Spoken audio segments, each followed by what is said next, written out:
Salut à tous, c'est Corentin Trading. On se retrouve pour un nouveau bilan de ma semaine de trading.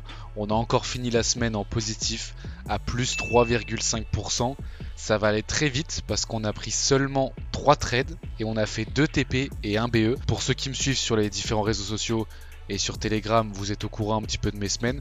Mais je pense que malgré tout, c'est hyper bien de vraiment approfondir sur les trades que j'ai pris et vous les expliquer, même s'il n'y en a pas eu beaucoup.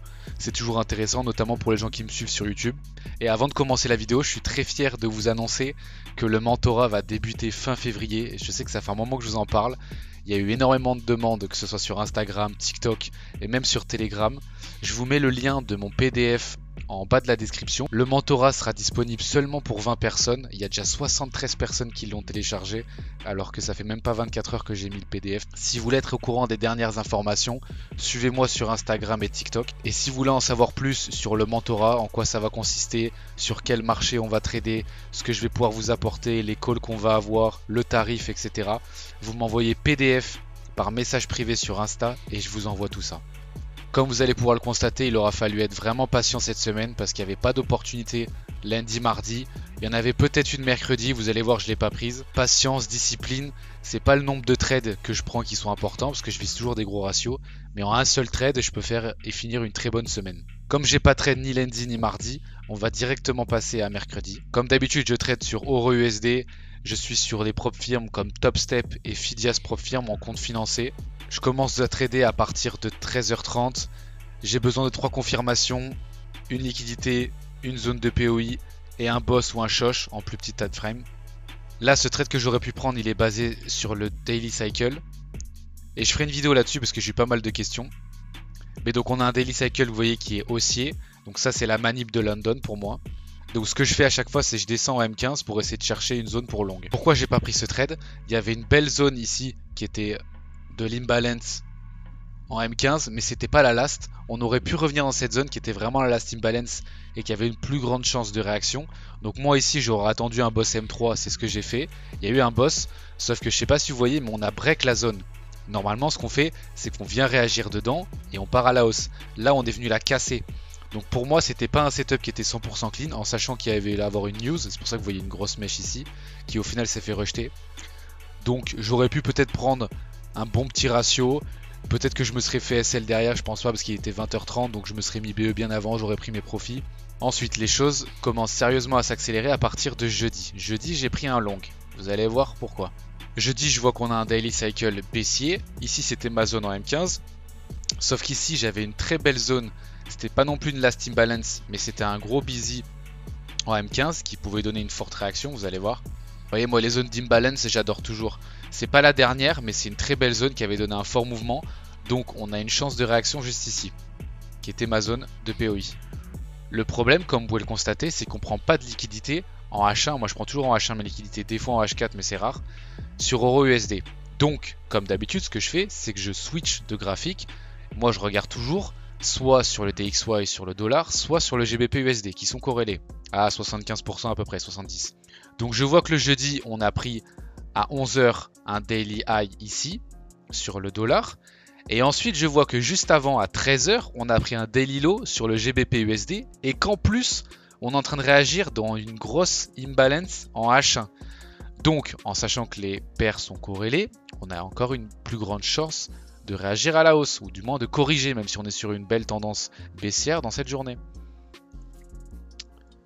Donc vu que j'ai une zone sur EURUSD, j'ai ma liquidité sur GBP, ma liquidité sur le dollar, j'ai ma zone sur le GBP/USD, ce que je fais, c'est que je me mets en plus petite time frame, notamment en M3, et je cherche un boss ou un shosh. Et qu'est-ce qu'on voit en plus petite time frame? Ici, on a un boss qui crée un shosh, donc un changement de tendance. On fait une grosse impulsion haussière, donc souvent les gens vont se placer trop tôt. Voilà pourquoi son ordre, il faut toujours le mettre en bas, là où probablement le low est protect. Sinon, je me serais fait SL comme beaucoup de personnes. Mon stop loss de 10 pips comme d'habitude. Alors j'aurais pu viser beaucoup plus de R. Mais vous avez vu, le marché a mis énormément de temps à y aller. Et comme je savais que le lendemain il y avait NFP, je me suis dit peut-être qu'on va faire un range dégueulasse jusqu'à la fin de journée. Et de manière, il faut que je sorte avant la fin de journée sur mes propres firmes. Donc je suis rentré à 14h, franchement quand j'ai vu à 16h, donc 2 heures plus tard que ça bougeait pas, j'ai décidé de sortir à 3R plutôt que me faire BE ou une connerie comme ça. Parce que j'ai remarqué que souvent quand les marchés bougent pas, vous voyez depuis le matin c'était comme ça à 9h, souvent ça commence à bouger à partir de 16h, après l'ouverture US. Donc bon je le saurai pour plus tard, mais peut-être qu'on aurait pu me BE ici aussi, donc bon avec des si on coupe du bois. J'ai très bien fait de prendre 3RR, c'est déjà un très bon ratio. Et ensuite le dernier jour, vendredi, où j'ai publié sur TikTok et Instagram une vidéo qui a fait énormément de vues et beaucoup réagir. Parce qu'entre guillemets, j'ai prédit le marché. Je vais vous mettre la vidéo de suite. Bon, je suis pas devin, mais ça fait un moment que j'ai placé mon ordre. Je suis persuadé qu'on va revenir dedans, malgré qu'il fasse que 12 pips de SL. Pour moi, ce lot est protect et celui qui est tout en haut ne l'est pas. Donc si vous voyez des grosses mèches, c'est parce que ça, c'est la news NFP. On est en M5 sur l'euro USD. Il est actuellement 14h53. Pour moi, c'est un setup qui a 80% de chances de réussite. J'ai tellement l'habitude de traiter ce genre de news, même si elles sont dangereuses. On a attendu la fin de la news. On va venir dans ma zone et on va aller péter pour moi ce high qui n'est pas protect. En zone de POI, on a une belle zone en M15, c'est la last imbalance sur l'euro USD. On a pris un daily low qui est ma liquidité et on a fait un shosh en M1. Cette fois-ci, j'ai pas attendu M3 parce qu'il y a une grosse news. Wait and see. Donc non, je suis pas devin, mais je fais du trading algorithmique. Donc on est venu pixel fill, là on est en train de partir, il est 15h27, va y avoir l'ouverture US. Je vise d'hier sur ce compte, j'ai déjà TP sur tous mes autres comptes Fidias, sur le financier, sur le compte qui est en train de passer cash.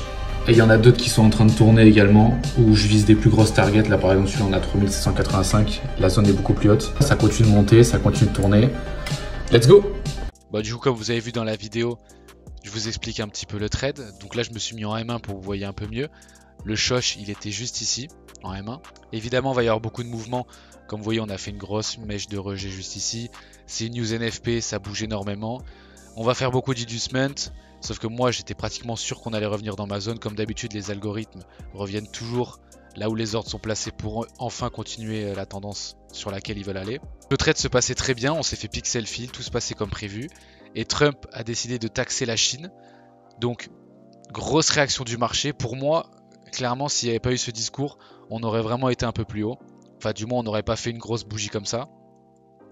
Donc, grosse panique à 16h53 alors qu'il n'y avait aucune news. Hein. C'est juste lui qui a décidé de parler, parce qu'il adore ça en ce moment.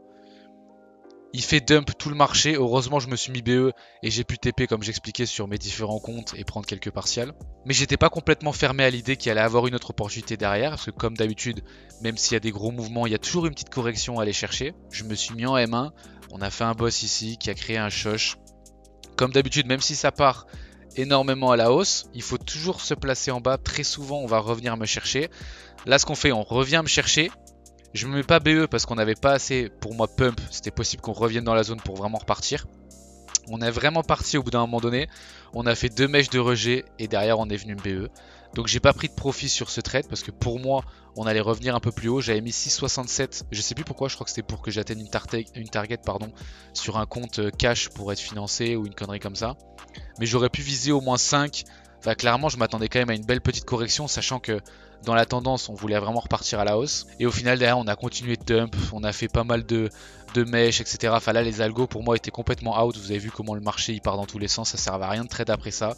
C'était la fin de semaine, j'avais déjà pris mes profits et je finissais en positif, donc ça servait à rien de FOMO. Et c'est dans ce moment-là où il faut juste faire la petite croix, fermer le graphique et se barrer. Donc voilà, c'était le récap de ma semaine, plus 3,5%, 2 TP, 1 BE. J'espère que cette vidéo vous aura plu. Si vous avez des questions, posez-les moi en commentaire. N'oubliez pas de m'envoyer PDF sur Insta en message privé si vous voulez que je vous envoie le PDF et en savoir un petit peu plus sur mon mentorat qui va commencer fin février de seulement 20 personnes. Merci à tous pour votre confiance. Faites attention sur les marchés et passez une très bonne semaine.